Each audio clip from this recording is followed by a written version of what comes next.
Students, तो आज हम आ चुके हैं अपनी नई वीडियो में। तो आज हम प्रीवियसली हमने पढ़ा था कुछ टेक्स्ट, उसको हमने टेबल बनाया था और कुछ सीएसएस छोटी मोटी करी थी। तो आज हम दोबारा से अपनी जो है और मज़ीद सीएसएस सीखेंगे। और दूसरा ये कि आज हम एक बड़ी सी इमेज लगाएंगे जिसमें हम एक अच्छा सा दिस इज माई पोस्टर लिखेंगे। ये आपकी पहली सीएसएस की थोड़ी सी डिटेल वीडियो होगी, मतलब इसमें ज़्यादातर सीएसएस का ही काम है। मतलब उसके जरिए हम एक इमेज लगाएंगे और उस इमेज का हमने एक अच्छा सा टेक्स्ट लिखना है, ठीक है। तो मैं आपको आज वो करवाने जा रहा हूँ। तो सबसे पहले चलते हैं हम लोग अपनी फाइल में। यहाँ पर जाना है अपने डॉक्यूमेंट्स में, सॉरी मेरी यहाँ पर लोकेशन है, आपने जाना है अपने लोकेशन पे। सेमली लिखना है कोड डॉट करके इसको ओपन कर लेना है, ठीक है। उसके बाद आपकी फाइल जो है वो ओपन हो जाएगी एंड देन अब जो है अब आपका काम शुरू हो चुका है। तो मैं पहले आपको दिखा देता हूँ रिजल्ट कि किस तरह से जो है वो आपका, हम जब काम कर लेंगे तो किस तरह से वो रिजल्ट शो होगा, ठीक है। मैं आपको रिजल्ट दिखाता हूँ। तो आज आपको बड़ी खुशी होगी कि हमने कोई एक चीज़ डिज़ाइन कर ली है। मैं आपको खोल कर दिखाता हूँ क्रोम पर कि किस तरह से उसका डिज़ाइन और लेआउट वगैरह सारी चीज़ें हैं। कोई मतलब इतना मुश्किल काम नहीं है, मैंने आप लोगों के लिए एक अच्छी सी बनाई है ताकि सीख सके, ठीक है। ये रही, हमने एक पूरे पेज पे ना हमने एक काम करा, इसका पूरी एक इमेज ली, पूरे पेज पे कवर कर दी, ठीक है। उसके बीच में लिखा है दिस माई पोस्टर, और ये सारा काम हमने ज़्यादातर सीएसएस से किया है। तो मैं आपको वो ये वाला काम शुरू करवाता हूँ, ठीक है। सबसे पहले हम ये जितना भी पुराना मतलब काम है इसको हम कर देंगे कंट्रोल स्लैश, ताकि ये जो है क्या नाम है हम नया काम करें तो पुराना रिजल्ट शो ना करे।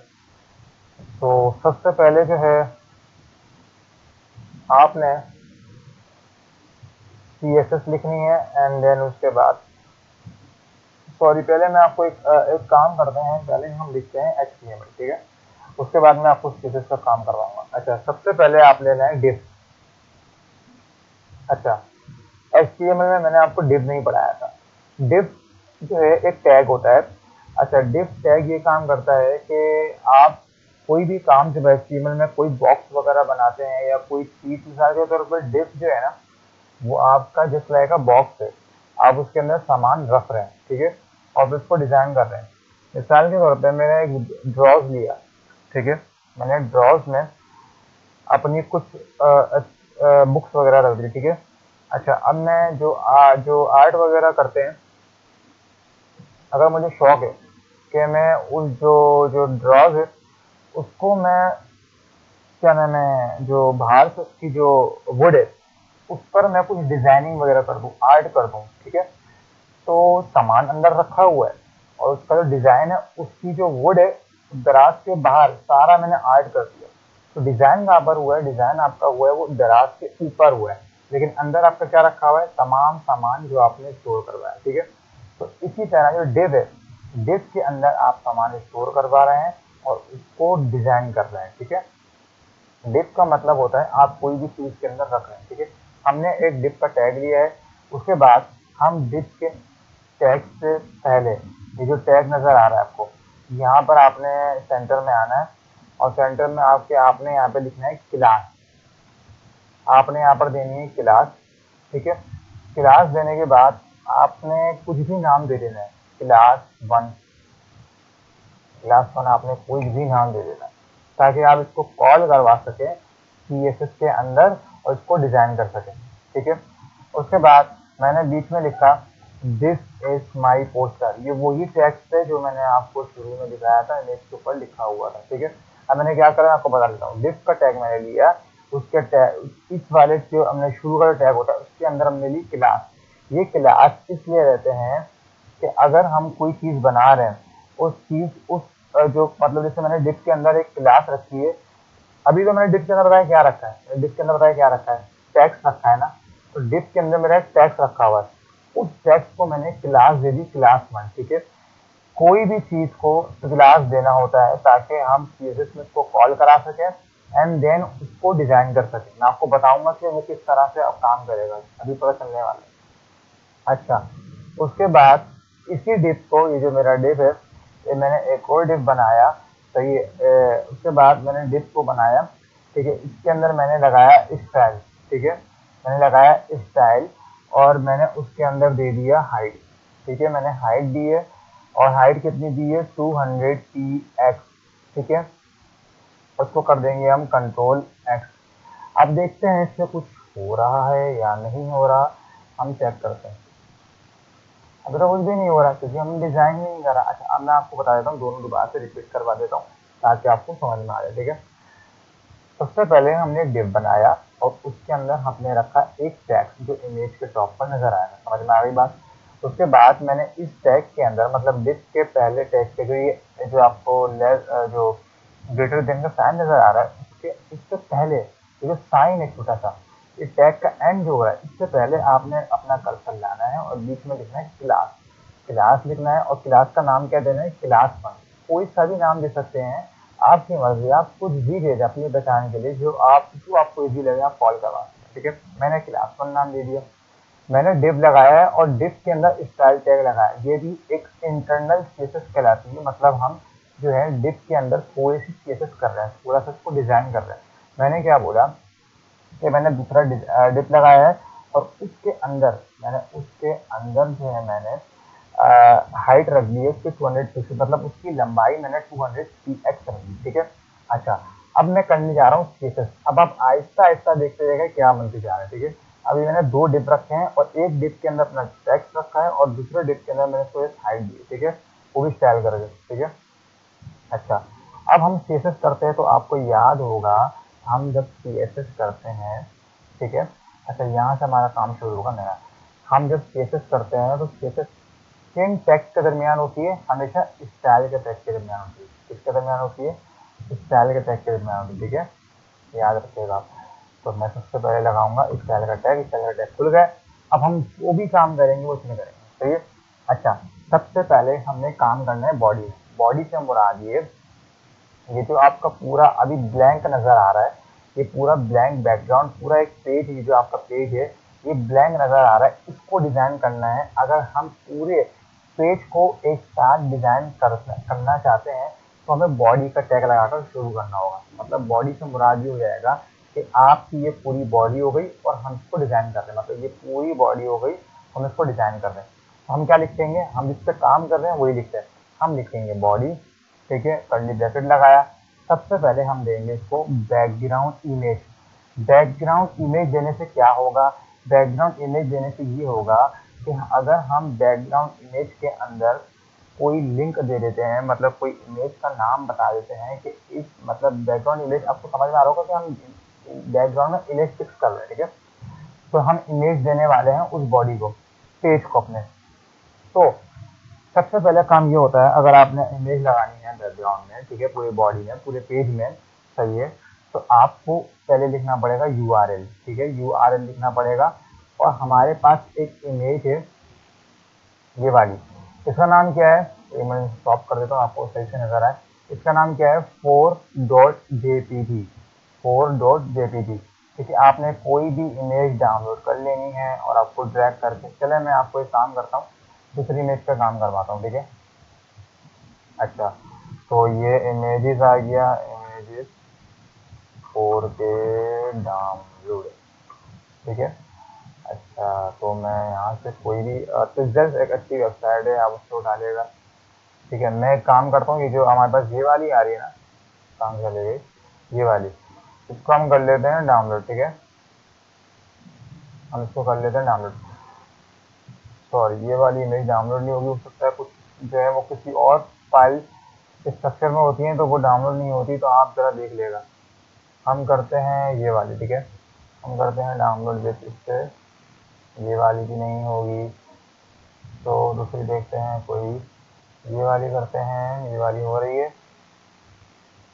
ये वाली भी नहीं हो रही, कुछ और ढूंढते हैं। इस तरह से ज़्यादातर इमेज जो होती हैं वो इसमें थोड़ा सा तंग कर रही होती है, लेकिन आपने जो है वो ढूंढेंगे तो आपको मिल जाएगी इंशाल्लाह। तो मैं जो है क्या नाम है, और कोई, हम यहाँ से हटते हैं, काम करते हैं, इधर ही आते हैं। पिक्सल की थोड़ा सा इमेज है वो, उसको ट्रिकी होता है पिक करना, थोड़ा टाइम लेगा। तो मैं यहीं से अभी जो है ना कोई भी इमेज आपको यही दे देते हैं, सेव इमेज। ठीक है, सेव इमेजेस इसमें आ रहा था ना, तो वो डाउनलोड हो गई। अच्छा, डाउनलोड हो गई हमारे पास। अब हम जाएंगे अपने वी एस कोड के अंदर। ठीक है, हमने वो इमेज डाउनलोड कहाँ पे करी थी, आपको याद होगा, हमने डाउनलोड करी थी डाउनलोड फोल्डर में। हमने डाउनलोड में जाना है और ये रहा इमेजेस, ये वाली इमेज है, इसको हमने ड्रैग करके लाना है इधर और यहाँ पर ऐसे करके छोड़ देना, रिलीज कर देना। ठीक है, ये वाली इमेज यहाँ पर आ चुकी है। ठीक है, ये वाली इमेज यहाँ पर आ चुकी है। अब मैं नाम क्या दूंगा, मेरा इमेज का नाम क्या है, इमेजेस डॉट जेपीजी। जैसे ही मैंने नाम दिया, अब चेक करेगा आप, जादू जाता है। एक मिनट, इसको हम रन करते हैं। ओहो वाओ, देखें ये इमेज आ गई है। ठीक है, अभी हम इसको थोड़ा सेट करना पड़ेगा, उसको बाद देखना पड़ेगा। अच्छा, एक छोटी सी इमेज है, मैं जैसे आपको ऐसी प्रैक्टिस के तौर पर सिखा रहा हूँ। पिक्चर अच्छी उठानी होती है, हाई रेजोल्यूशन वाली होनी चाहिए ताकि यूज़र को एक अच्छा इंप्रेशन पड़े। बहुत सारी चीज़ें होती हैं, अभी जैसे हम प्रैक्टिस कर रहे हैं, आगे बढ़ेंगे मैं आपको सिखा दूंगा। ठीक है, अच्छा हमने लगा दी बैकग्राउंड इमेज, तो हमारी इमेज लग चुकी है। सीएसएस के जरिए हम सीएसएस कर रहे हैं। ठीक है, उसके बाद हमने बैकग्राउंड साइज ले रहे हैं। बैकग्राउंड साइज ये तो इतना हार्ड है, ये देखिए पढ़ेंगे ना आपको भी समझ में आ जाएगा। अब हम लगाएंगे बैकग्राउंड साइज। बैकग्राउंड साइज हमने लगाया कवर, वो इसलिए कि आपकी इमेज में सारी आ रही है, मतलब अजीब सी नजर आ रही थी ना, वो सही हो जाए। जैसे ही मैंने कवर लगाया, वो इमेज सेट होकर बिल्कुल फ्रंट में आ गई और एक हो गई। ठीक है, ये देखा, ये इमेज कितनी पिक्सल उसके ना फट गए और इस तरह से ये हो गई। ठीक है, नजर अजीब सी हो रही है बिल्कुल। इसलिए हाई रेजोल्यूशन वाली जो होती है ना, जो बिल्कुल जो साइज की होती है, वो वाली यूज करें। अभी प्रैक्टिस के तौर पे आप कोई सी भी यूज कर लेगा जैसे आप सीख जाए। तो उसके बाद बैकग्राउंड रिपीट लगाना है। बैकग्राउंड रिपीट किससे लगाना है, जो इमेजेस बार बार रिपीट ना हो, उसका आधा हिस्सा दोबारा ना शो हो रहा हो, या इस तरह से ताकि एक ही इमेज हमारे पूरे पेज पर नजर आए। ठीक है, तो देखें हमने नो रिपीट लगा दिया। ठीक है, उसके बाद हम दोबारा अब हम कुछ और टैग इस्तेमाल करेंगे। बैकग्राउंड पोजीशन, इमेज की जो पोजीशन है, बैकग्राउंड पोजीशन मतलब हमने जो इमेज लगाया है उसकी पोजीशन क्या होनी चाहिए, सेंटर, ताकि सही से नजर आए, सेंटर होनी चाहिए।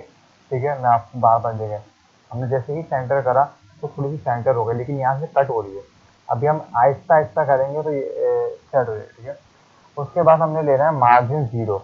मार्जिन जीरो देंगे, मार्जिन का मतलब ये होता है कि अपने आसपास की जगह होती है तो वो कम करता है। अभी देखिए मार्जिन मैंने जीरो दिया है, तो कम हो गया। मार्जिन का मतलब ये है कि जो है ये अपनी जो जगह है, आज जैसे मिसाल के तौर पर कोई एक जैसे टेक्स्ट है। ठीक है, अभी मैं इसको मार्जिन दे दूँ तो ये थोड़ा सा ऊपर नीचे हो जाएगा। इसमें मार्जिन टॉप होता है, margin left, margin right, margin right, margin bottom, इस तरह से होता है। तो ये अपनी जगह को जो हम दे रहे होते हैं पिक्सल, उसके हिसाब से वो कवर कर जो है वो फिट हो रहा होता है उस हिसाब से। ठीक है, उसके बाद से हमने हाइट देनी है। अब देखते हैं, मैं हाइट दूंगा ना, देखिएगा ये सही हो जाएगा।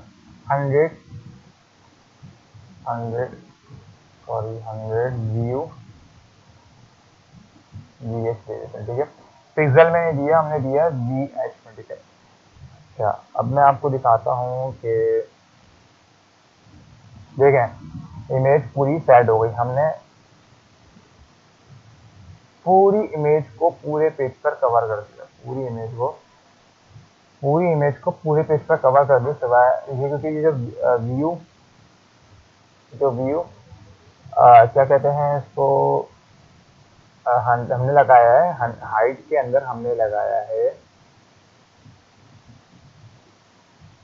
View port height. ठीक है, व्यू पोर्ट हाइट हमने लगाया है पिक्सल की जगह, वो ज़्यादा, मतलब जो है ना ज़्यादा, इसका रेशियो ज़्यादा होता है, इसलिए वो हिसाब से बढ़ गया। ठीक है, उसके बाद हमने 100 व्यू हाइट लगाया। उसके बाद हम लगाएंगे डिस्प्ले फ्लैश। डिस्प्ले फ्लैश का मतलब ये होता है कि अगर कोई भी चीज़ है या कोई भी चीज़ को आप कॉल कर रहा है, जैसे मिसाल के तौर पर मैं बॉडी मतलब इमेज को डिज़ाइन करवा रहा हूँ। ठीक है, तो उसका डिस्प्ले फ्लैश से ये होगा कि वो अपना जो उसका लेआउट है, वो बिल्कुल जो है ना करेक्ट हो जाएगा, मतलब सही से नजर आएगा, एक्यूरेट हो जाएगा। ठीक है, अब देखें अभी तो कोई फर्क पड़ेगा नहीं, क्योंकि ऑलरेडी ऑलरेडी मैंने इसको सेट कर दिया है।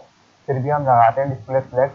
ताकि वो सेंटर में आ जाए। और इस तरह से देखा है डिस्प्ले प्लस इसलिए लगाया था कि जस्टिफाई कंटेंट में सेंटर में करूँगा तो इस हिसाब से ये इसको काम करेगा। ठीक है, जस्टिफाई कंटेंट का मतलब ये है कि आपने जो भी कंटेंट है, जो भी टेक्स्ट है, जो भी इमेज है, उसको आप कहाँ पर रखना चाह रहे हैं, किस तरह शो करवाना चाह रहे हैं। तो मैं सेंटर में शो करवाना चाह रहा हूँ, तो आप देखिएगा जस्टिफाई कंटेंट रखा तो वो सेंटर में आ गया। देखें this is my poster centre में आ गया।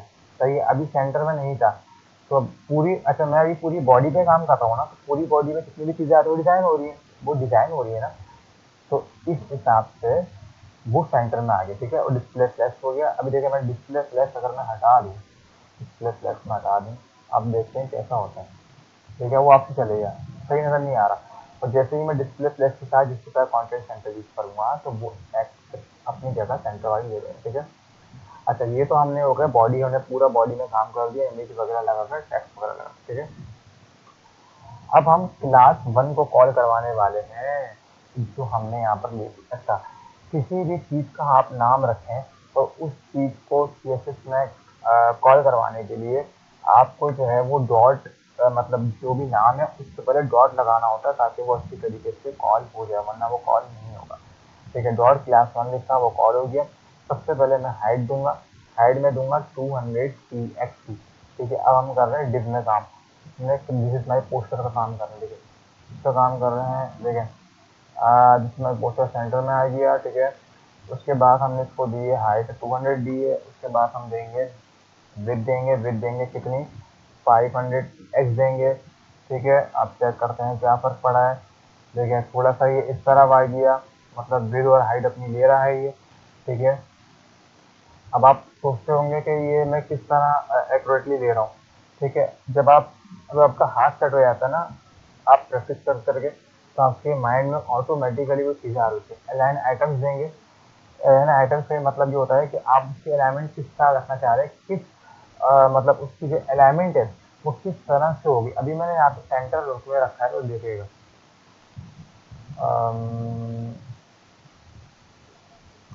अभी कोई फ़र्क पड़ा नहीं है क्योंकि मैंने और भी चीज़ें लगाई नहीं है। हम फिर भी देख लेते हैं कोई फ़र्क पड़ रहा है, नहीं हमें और चीज़ें लगानी होगी। ठीक है, अलाइन आइटम्स लगे रहते हैं। उसके बाद हम लगाते हैं डिस्प्ले फ्लैग। डिस्प्ले फ्लैग की वजह से काम नहीं करूँगा, display flag is most important for this. ठीक है, तो अब हम देखते हैं, देखें डिस्प्ले फ्लैग का कितना असर हुआ। डिस्प्ले फ्लैग मैंने लगाया तो वो जो है सेंटर में आ गया। ठीक है, थोड़ा सा टॉप सेंटर में आया। ठीक है, उसके बाद हम लगाएंगे डिस्प्ले फ्लैग, हमने लगा दिया। ठीक है, उसके बाद जिसके पास कंटेंट अभी आपको बताया है, अपने कंटेंट को एक्यूरेटली करने में काम आता है। ये देखिए अब वहाँ से ये और सेट हो गया, लाइन आइटम से नीचे आया, जिसके पास कंटेंट से यहाँ पे मैंने फिर यहाँ कर दिया। ठीक है, उसके बाद मैं क्या करूँगा, उसके बाद मैं फंड साइज लूँगा। फंड साइज मतलब टेक्स्ट का साइज है, फंड का तो पता ही होगा। सही है, ये चीज़ें वो है मतलब इतनी हार्ड नहीं है, आपको इंशाल्लाह समझ में आ जाएगी। फंट साइज मैंने दिया है 30 पिक्सल। अब इसका जो टेक्स्ट का साइज है इसका बड़ा हो जाएगा, देखिएगा ये देखिए बड़ा हो गया, अब थोड़ा साफ नज़र आ रहा है। ठीक है, इस तरह से चीज़ों को कैसे सेट करती है और डिज़ाइन करती है। अब मैं टेक्स्ट का कलर लूँगा, मैंने कलर लिखा, जो मैं ले रहा हूँ मैंने कलर लिख दिया। ठीक है, ठीक है, कलर मैंने लिया, ये वाला ले लिया बॉलीवुड। ठीक है, अब ये जो कलर चेंज हो जाएगा इसका। ये देखिए कलर, अच्छा कलर थोड़ा सा सही नज़र नहीं आ रहा, हम कलर जो है वो थोड़ा सा डार्क ले लेते हैं। अब देखते हैं भाई आता है या नहीं आता। ये देखिए डार्क लेयर थोड़ा सही नज़र आ रहा है। ठीक है, हमने कलर चेंज कर लिया। उसके बाद हम ले रहे हैं फंट स्टाइल। फंट स्टाइल लेने वाले हैं हम, मतलब उसका हम स्टाइल किस तरह रखेंगे, सॉरी फंट स्टाइल इटैलिक, मतलब थोड़ा सा तिरछा नज़र आएगा। अब देखिए मेरे इटैलिक में नज़र आ रहा है अभी ये। ठीक है, उसके बाद अब हम जो है क्या नाम है, उसके बाद हम लेंगे बैकग्राउंड कलर। ठीक है, बैकग्राउंड कलर लेने वाले हैं, सॉरी बैकग्राउंड अटैचमेंट लगा दिया मैंने, बैकग्राउंड कलर लेने वाले हैं। एक मिनट बैकग्राउंड कलर लेने वाले हैं। ये कलर जो बैकग्राउंड कलर मैं ले रहा हूँ और RGB लगा रहा हूँ, इसका मतलब ये होता है कि हम कंट्रास्ट को कंट्रोल कर रहे होते हैं। कलर का जो आसपास का वो आ रहा होता है उसको कंट्रोल कर रहे होते हैं। सबसे पहले मैं लेता हूँ 0। अब सिर्फ मैंने एक सिंगल 0 लगाया, तो देखते हैं क्या फ़र्क पड़ता है। ठीक है, देखिए अभी तो थोड़ा सा कुछ भी फ़र्क नहीं पड़ा। फिर मैं एक और 0 लगाऊंगा। ठीक है, कॉमा दिया मैंने, एक और 0 लगाया। तो जीरो लगाया, उसके बाद फिर कॉमा दिया। अभी देखते हैं कुछ फर्क पड़ा। मैं एक एक करके चीज़ दिखाऊंगा तो आप वाजे करें। देखिए अभी भी कुछ फर्क नहीं पड़ा है। तो उसके बाद फिर मैं जीरो लगाता हूँ और देन फिर 0.5 आ जाएगा। ठीक, ये देखिए थोड़ा सा इसमें शेड आ गया। ठीक है, देखिए उसका मैं मतलब मैंने इसके अंदर बैकग्राउंड कलर दे दिया और थोड़ा सा मैंने इसके अंदर शेड डाल दिया। अब देखिए थोड़ा सा ये जो जीरो को जीरो लगाया ना, ये थोड़ा सा लाइट कर रहा है यहाँ से, और 0.5 दिए इस आखिर में, तो ये यहाँ से डार्क हो गया। तो इस तरह से मैंने शेड दे के उसको अच्छा कर लिया। तो ये था आज का हमारा टॉपिक, जिसमें हमने थोड़ी सी बेसिक्स पढ़ी। थोड़ा सा देखिए इतना कम HTML था और उसको मैंने किस तरह सेट करके डिजाइन करके कितना अच्छा खूबसूरत बना दिया। ठीक है, तो इस प्रैक्टिस के तौर पर तो बिल्कुल भी खूबसूरत वगैरह नहीं लग रहा है। इंशाल्लाह हम आगे बढ़ेंगे तो अच्छी अच्छी चीज़ें बनाएंगे इंशाल्लाह। आप लोग वीडियोस देखते रहें, सब्सक्राइब वगैरह कर दें, और कुछ ना समझ में आए तो कमेंट में पूछ लीजिएगा। ठीक है, मिलते हैं अगली वीडियो में नए टॉपिक के साथ। जब तक अपना ख्याल रखें। अल्लाह हाफ़िज़। और प्रैक्टिस करते रहिए, करते रहें, ताकि आपका जो है हम ज़्यादा से ज़्यादा आगे बढ़ें और आपका हाथ सेट हो। और कोडर्स की लाइफ में सबसे ज़्यादा आपकी लिए प्रैक्टिस की ज़रूरी होती है। ठीक है, उम्मीद है कि आपको ये समझ में आई होगी केसेस, और ये केसेस एक बार में समझ में नहीं आएगी, करते रहने से समझ में आएगी। आप बार बार अच्छा मेरी इमेज सेम नहीं डालेगा, कोई अच्छी इमेज रेजोल्यूशन वाली इमेज ढूंढ के डालेगा। मुझे कमेंट में ज़रूर बताइएगा कि हाँ हमने सर कर लिया। ठीक है, अपना ख्याल रखिएगा बच्चों। अल्लाह हाफिज़।